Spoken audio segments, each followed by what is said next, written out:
जम्मू कश्मीर के पहलगाम में हुए आतंकी हमले ने पूरे देश को झकझोर कर रख दिया है। इस हमले में 30 लोगों की जान चली गई है, तो वहीं कई लोग घायल भी हुए हैं जिनका इलाज जारी है। आतंकवादियों ने बहुत बड़े आतंकी हमले को अंजाम दिया है। 26/11 के बाद सबसे बड़ा ये हमला कहा जा रहा है और ऐसा तो कभी भी देखने को नहीं मिला कि पर्टिकुलर किसी टूरिस्ट स्पॉट पर जाकर के टूरिस्टों को इस तरह से मारा गया हो, इस तरह से उनको निशाना बनाया गया हो। पहलगांव एक बड़ा टूरिस्ट स्पॉट है जो बाहर से जाने वाले सैलानियों के लिए बहुत ही आकर्षक जगह मानी जाती है और यहीं पर आतंकियों ने टूरिस्टों पर हमला किया, गोलियां बरसाई। इस पूरे हमले में एक अलग बात निकलकर भी सामने आई है और वो ये कि आतंकियों ने पर्यटकों को गोली मारने से पहले बार बार मोदी का नाम लिया और क्या कहा, उसके लिए हम आपको कुछ चश्मदीदों के बयान दिखाते हैं। इस हमले में कर्नाटक के शिवमोगा जिले के मंजूनाथ ने भी जान गंवाई है। वो अपने परिवार के साथ पहलगाम छुट्टियां मनाने के लिए पहुंचे थे। उनके साथ पत्नी पल्लवी और बेटा था। पल्लवी ने इस हमले के बारे में जो कुछ बताया है वो दिल दहला देने वाला है। पल्लवी ने बताया कि आतंकी हिंदुओं को ही गोली मार रहे थे। उन्होंने मेरे पति को मार दिया, तो मैंने और बेटे ने आतंकियों से कहा कि तुमने मेरे पति को मार दिया है, अब मुझे भी मार दो। इस पर एक आतंकी ने कहा कि तुम्हें नहीं मारूंगा, जाओ मोदी को ये बात बता देना। इसके अलावा महाराष्ट्र की आशावारी अपने परिवार के साथ कश्मीर घूमने गई थी और आतंकवादी हमले के वक्त अपने परिवार के साथ वहीं मौजूद थी। हमले में आशावरी के चाचा और पिता को भी गोली मार दी गई। आशावरी ने इंडिया टुडे से बातचीत में क्या बताया है, देखिए। आशावरी ने कहा कि हम लोग घूमने आए थे, कुछ आतंकवादी आए और सीधा फायरिंग करने लगे। फायरिंग के वक्त हिंदुओं को अजान पढ़ने की धमकी दी।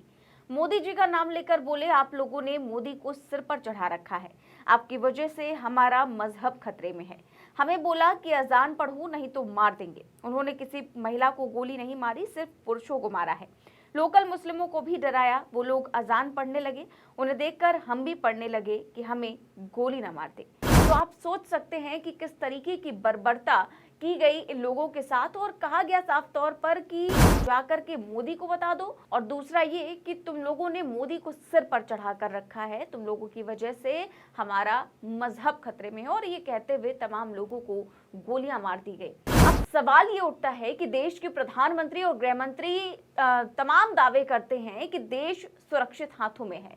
धारा 370 खत्म होने के बाद आतंकवाद खत्म हो चुका है, देश आतंकवाद से मुक्त हो चुका है। लेकिन इस आतंकवादी हमले से ये साफ हो गया है कि गृह मंत्री अमित शाह और प्रधानमंत्री मोदी के दावे कितने खोखले हैं। और इसी को लेकर के retired major general GD Bakshi, जिन्हें अक्सर आप न्यूज चैनलों पर देखते होंगे, इस सेना के इतने बड़े ओहदे पर रह चुके हैं, नस नस जानते हैं उसकी। और जीडी बख्शी ने एक न्यूज चैनल से अपनी बातचीत में जो बताया है और जिस तरीके से गुस्सा जाहिर किया है वो आपको जरूर सुनना चाहिए। पहलगाम आतंकी हमले के बाद रिटायर्ड मेजर जनरल गौरव आर्य और मेजर जनरल जीडी बख्शी जैसे रिटायर्ड सेना अधिकारियों की नाराजगी अब खुलकर सामने आ रही है। खासकर मेजर जनरल जीडी बख्शी ने इस घटना पर गहरी चिंता जाहिर की है और सरकार की नीतियों पर सवाल उठाए हैं।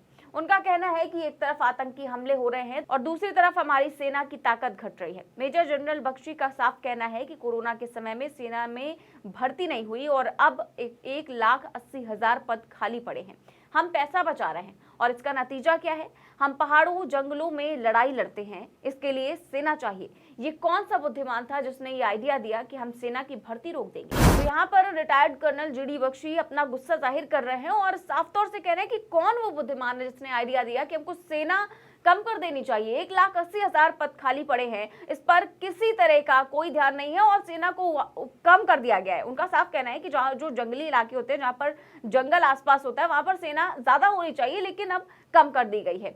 और आप सोचिए कि हमारे देश में जब भी कोई आतंकी हमला हुआ है, इससे पहले भी हुआ, कश्मीर में भी हुआ है। 25 साल पहले वहां अमरनाथ जाने वाले यात्रियों को निशाना बनाया गया था और अब वहां पर टूरिस्टों को निशाना बनाया गया है। ये हैरान करने वाला है, नाम पूछकर गोली मारी जा रही है, ये कितना डरावना है। पूरे देश में अलर्ट जारी कर दिया गया है। हमला इतना बड़ा था कि प्रधानमंत्री को अपना सऊदी दौरा बीच में ही रद्द करके तुरंत वापस आना पड़ा।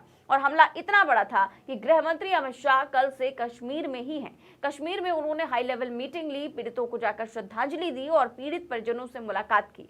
और हम उम्मीद करते हैं कि कम से कम अब कोई सख्त एक्शन लिया जाएगा और फाइनल प्रहार किया जाएगा। और ये बिल्कुल भी राजनीति का वक्त नहीं है, इसलिए पूरा विपक्ष एक साथ मिलकर कह रहा है कि आतंक से निपटने के लिए हम सभी साथ हैं। सर्वदलीय मीटिंग बुलाइए और सख्त से सख्त एक्शन लीजिए। जम्मू कश्मीर में आज एक बहुत ही कायराना हमला पर्यटकों पर हुआ। बहुत सालों में ऐसा हमला पर्यटकों पर इतना बड़ा हमला नहीं हुआ था। पहलगाम में सुनने में आया है कि 27-28 पर्यटक मारे गए हैं और कई घायल भी हुए हैं। जम्मू कश्मीर के इतिहास में इस तरह का कायराना हमला नहीं हुआ है। हम जो मृतक हैं उनके परिवारजनों को, उनके प्रियजनों को हमारी तरफ से बहुत संवेदनाएं, और जो घायल हैं वो शीघ्र स्वास्थ्य लाभ करें, ऐसी हमारी कामना है। सरकार से हमारा एक आग्रह है कि विपक्ष को आप विश्वास में लीजिए। भारत किसी से डरता नहीं है। हम मिलकर आतंक का सामना करने के लिए तैयार और सक्षम हैं। विपक्ष को आप साथ लीजिए, विश्वास में लीजिए। राष्ट्रीय रणनीति की अब आवश्यकता है कि इस तरह के कायराना हमलों से कैसे निपटा जाए।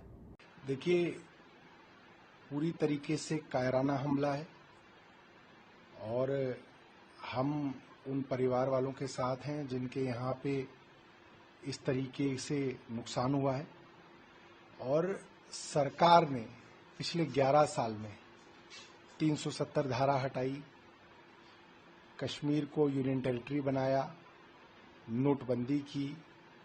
हर बात के पीछे कहा गया कि इससे हम कश्मीर में आतंकवाद खत्म कर देंगे, मगर कश्मीर के अंदर आतंकवाद खत्म नहीं हुआ। आज भी कश्मीरी पंडित वापस कश्मीर नहीं जा पाए हैं और आपने उग्रवाद का हाल तो देखा ही है। मुझे लगता है कि सरकार को अपनी नीति को दोबारा से सोचना चाहिए कि कहाँ पे उनकी गलती हुई है।